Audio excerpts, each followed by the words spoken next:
Menuntun Anak Buta. Sebuah cerita pendek karya Sapardi Djoko Damono.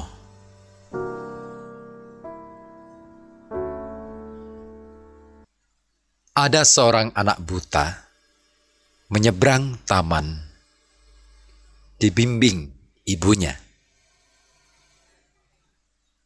mengagumi mekarnya bunga sakura.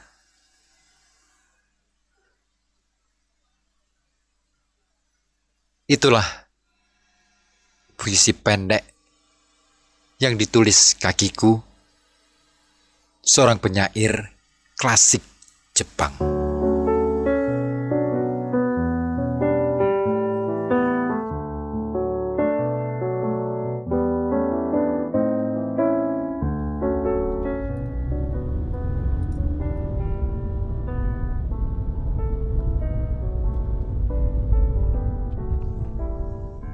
Sekarang kita melewati jalan Sahala, Nak.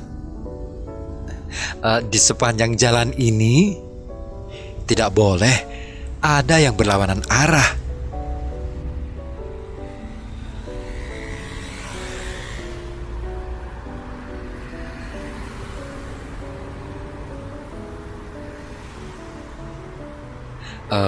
Kau dengar suara ribut yang berkejaran itu, bukan? Itu mobil, Nak. Jumlahnya tidak usah dihitung. Kau toh akan mendapatkan kesulitan membayangkannya. Dan kau cium juga baunya, kan, Nak? Tetapi tak apalah, kau hanya sesekali saja terbatuk.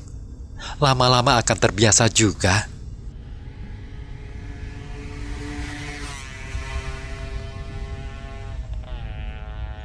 Ya, yang bunyinya ribut lewat kiri dan kanan kita. Itu sepeda motor yang dicopot knalpotnya. Konon pengendaranya adalah jago-jago balap yang dengan terampil mencari celah-celah sempit di antara deretan mobil yang berjalan agak lambat karena macet. Dan kau dengar tadi ada suara prak begitu? Itu ada penutup kepala pengendara sepeda motor namanya helm yang jatuh dan terlindas mobil. Helm adalah penutup kepala pengendara sepeda motor yang dimaksudkan sebagai pelindung kepala kalau ada kecelakaan. Tetapi kau dengar suara prak tadi, bukan? Helm itu jatuh begitu saja, lepas dari kepala yang mestinya dilindunginya. Kenapa begitu? Ya, hanya yang bikin aturan yang tahu. Untung tidak lepas bersama kepalanya. Kamu ini macam-macam saja, persis bapakmu.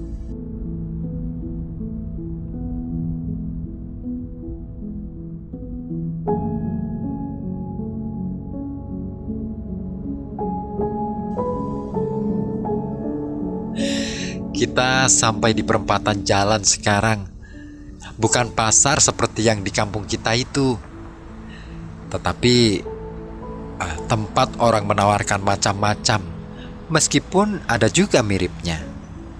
Bedanya adalah bahwa di perempatan ini pasar dimulai kalau lampu merah menyala. Di samping itu ada sayang sekali kau tak bisa menyaksikannya. Maksudku, ada orang buta dituntun anaknya. Ada anak-anak kecil menyanyi. Ada ibu-ibu menggendong bayinya. Semuanya menadahkan tangan. Mengemis, ya begitulah kira-kira. Meskipun ada juga yang suka memaksa. Kalau saja kau mengenal anak-anak itu. Kalau lampu hijau, mereka bermain-main, berkejar-kejaran, mungkin juga berebut pendapatan.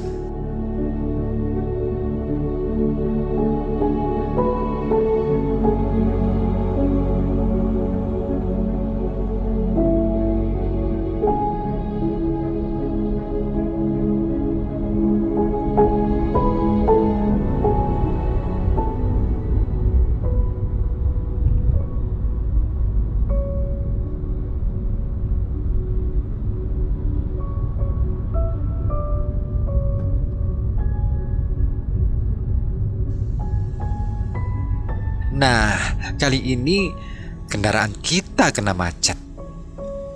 Tidak berhenti di perempatan seperti tadi. Ada banjir.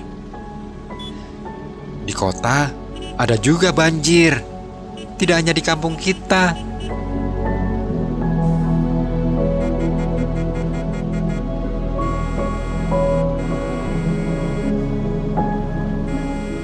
Tidak hujan? Ya, memang tidak hujan, Nak. Tetapi banjir bukan karena hujan saja. Katanya, karena ada limpahan air kiriman dari daerah-daerah yang lebih tinggi. Begitu. Ya, kau benar. Seolah-olah di kota ini tidak bisa menampungnya. Bahkan konon tidak ada lagi selokan. Tidak seperti di kampung kita tempat kakakmu dulu suka mencari wader cetul, atau kadang-kadang ikan lele, atau ikan kutuk yang tersesat.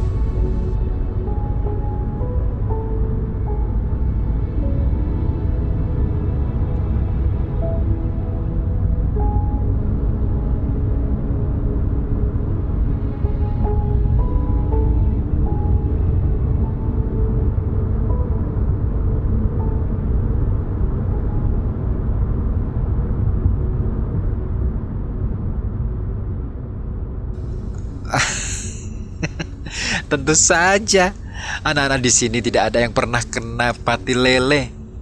Mereka hanya kena banjir, dan setiap kali ditayangkan di televisi sebagai musibah. Ya, anak-anak itu tampak gembira-gembira saja seperti mensyukuri masuknya air ke kampung mereka.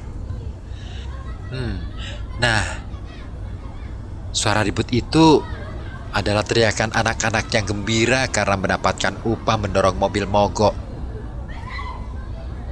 Bagaimana? Memang, seperti yang bapakmu pernah bilang, sejak zaman revolusi dulu, pemerintah memang tak bosan-bosannya berjanji membuat kanal, atau waduk, atau selokan, atau apa.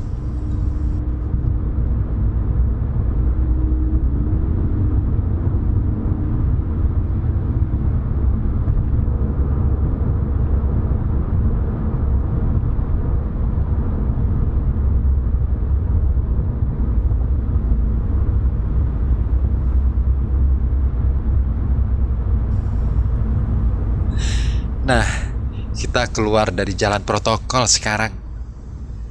Tentu kau mencium bau sedap berbagai makanan.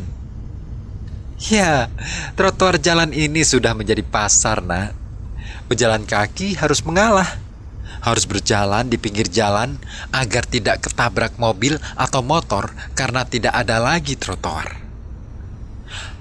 Ada sih ada, tetapi mereka tak berhak lagi menggunakannya. Telah dimanfaatkan oleh para pedagang demi mata pencarian mereka.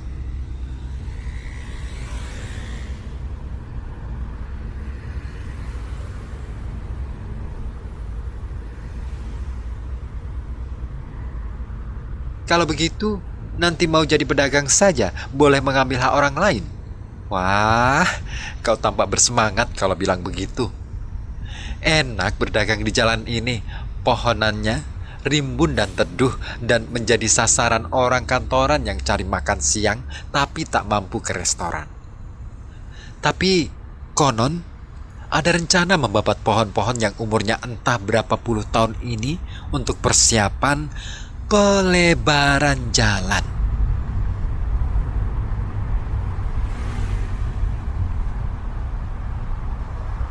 Tidak, Nak, tidak. Karena kita sudah kaya. Meskipun begitu, kita harus bangga bahwa ada yang masih mau memberi pinjaman kepada kita. Wah, ibu tidak tahu. Bapakmu yang suka bilang begitu.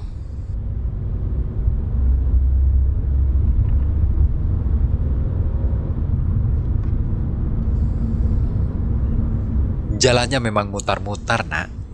Kata Pak Sopir, ada demonstrasi di bundaran jalan protokol itu.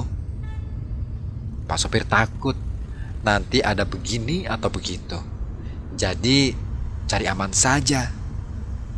Kata Pak Sopir, mereka suka...